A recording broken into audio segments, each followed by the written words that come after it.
Jaguar's XKSS supercar icon, created in 1957 as a roadster conversion of the D-Type Le Mans winning legend. Just 16 were sold. Today they're worth millions. 9 others were destroyed in a factory fire. Now finally, their time has come. Project XKSS is back on. Join me, Mark Evans, behind the scenes as the missing big cats are born again. D-Day looms on the big cat build. It's getting very close to the wire. Will they deliver on time?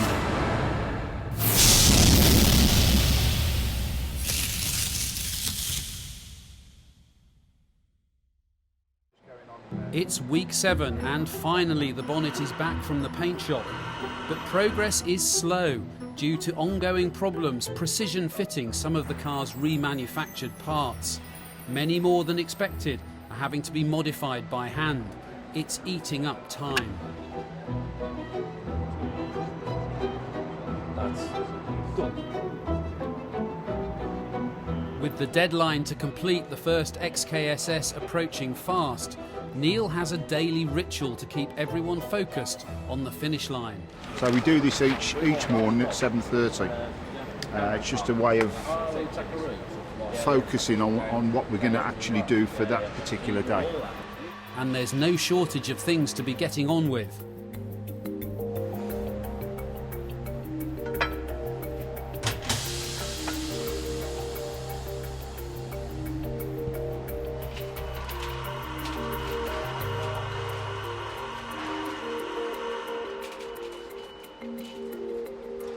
As with pretty much every part of the XKSS, you can't just buy these tyres off the shelf, so they've been specially commissioned from Dunlop so that the tread pattern, the branding, everything is absolutely perfect.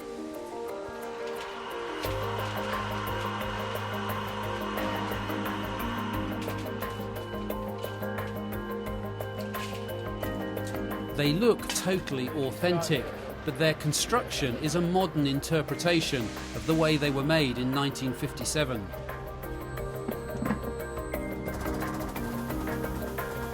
Just 6 inches wide, the tyres seem surprisingly skinny for what is in reality a full fat race car.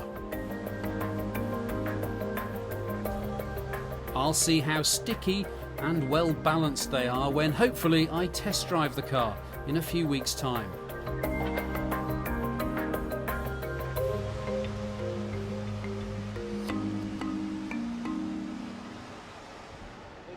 The bumpers have been machined from solid aluminium. Like the windscreen and the hood, bumpers were one of the few components that had to be added when the original D-Type race cars were converted to XKSS Roadsters back in 1957. Just fixing this up with the leather trim and the beading. Seems to be going well. It's always nice to have some of the shiny bits on. Looking good. Really pleased with the way the chrome has come out. The guys have fitted it beautiful. Sits nicely because there was quite a bit of work done prior to fitting these to get the form to match the body. But that's looking pretty good. The bright work on the XKSS is being electroplated at a traditional chroming factory in Coventry. The process is automotive alchemy, little changed in almost 100 years.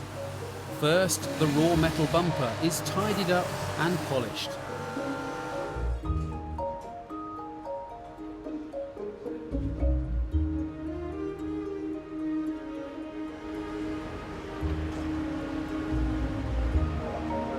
The bumper must be spotless. A thorough cleaning includes a couple of minutes in an electrified cyanide solution. Then it's dipped in nitric acid to dissolve away anything that isn't aluminium. The bumper will be electroplated several times during the chroming process. A first nickel layer takes 15 minutes. It's followed by a layer of copper that takes an hour and a half to plate. The copper fills any tiny imperfections in the bumper's surface. It's then painstakingly repolished to a perfectly smooth finish.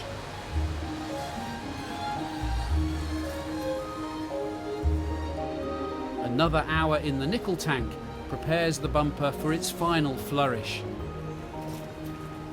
A flash of chrome that takes just 3 minutes to plate.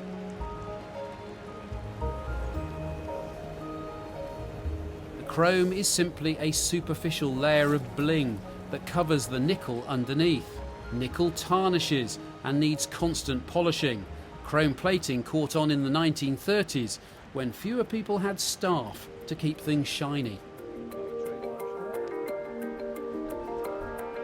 Andy's just back from a road trip and he's all tanked up. What a start. I saw you walk past the window and I went, yes, fuel tank. Tell me how you got that fuel tank. I got in my car, I drove all the way to Milton Keynes, and then I drove all the way back from Milton Keynes.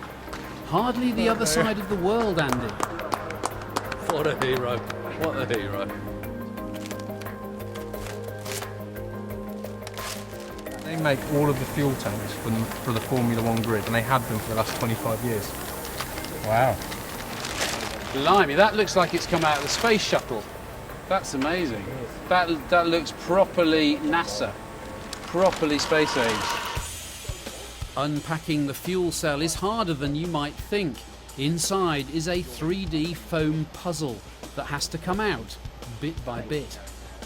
So they've got about half of this foam out now, but the whole of the tank is filled with this because this is what traps the fuel, stops it sloshing about in the tank. Once it's all out, this bag will then collapse, but it's pretty rigid, so they can then post the bag, the fuel cell, through this letterbox and into the clamshell. The rear end of the XKSS, its clamshell, is mostly filled with fuel. Back in 1957, the bag tank was made of a type of rubberized canvas.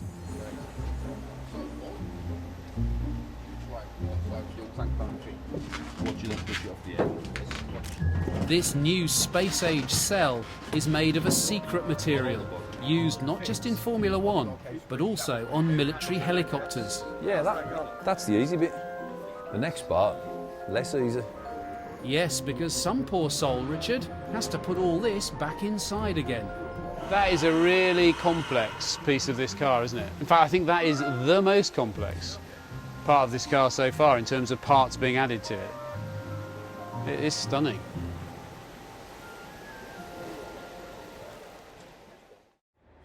D-Day has been and gone. The project is now 2 weeks overdue. But there's been good progress over the last few days.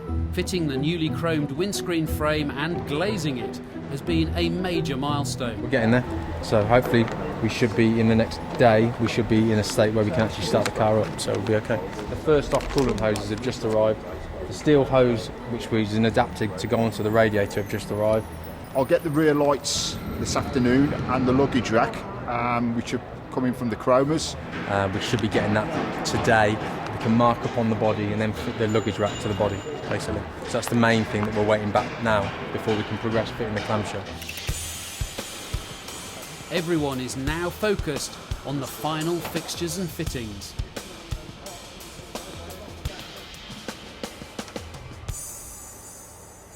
Basically, what we've got to do today is fit the indicators. So, unfortunately, we've got to do it on a painted panel. Don't really want to do that, but we've got no choice. And then connect up the wiring. Some of it we've done already. No pressure by now. It's got to be. Let's see if that fits. I can and I will. Wiring up a temporary wiper switch. This will be so that we can carry out tests on the wipers to ensure that they work.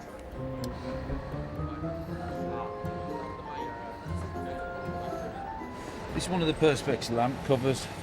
This is only a pattern one. This is not a final fit. We're just getting them to the right profile. But it's just a bit of a slow and laborious job at the moment. We're getting there. The next big job is to reattach the rear clamshell to the car, now that it's been fitted with the fuel cell. So it's not that bad. Andy's got the heavy bit. Watch the axle.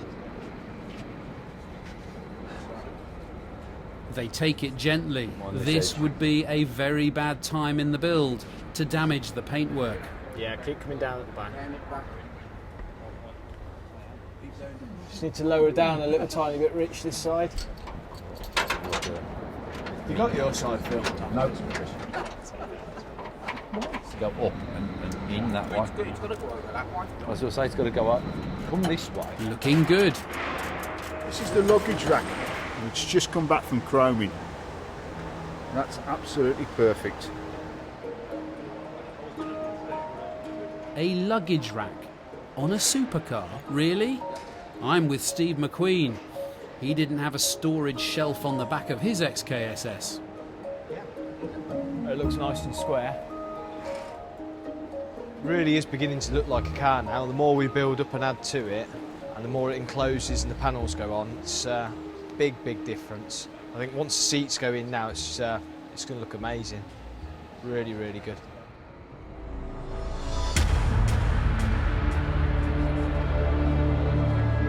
What's the axle?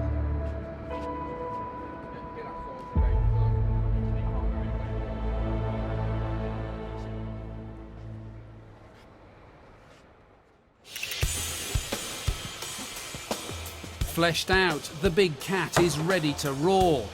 But then this. If at first you don't succeed,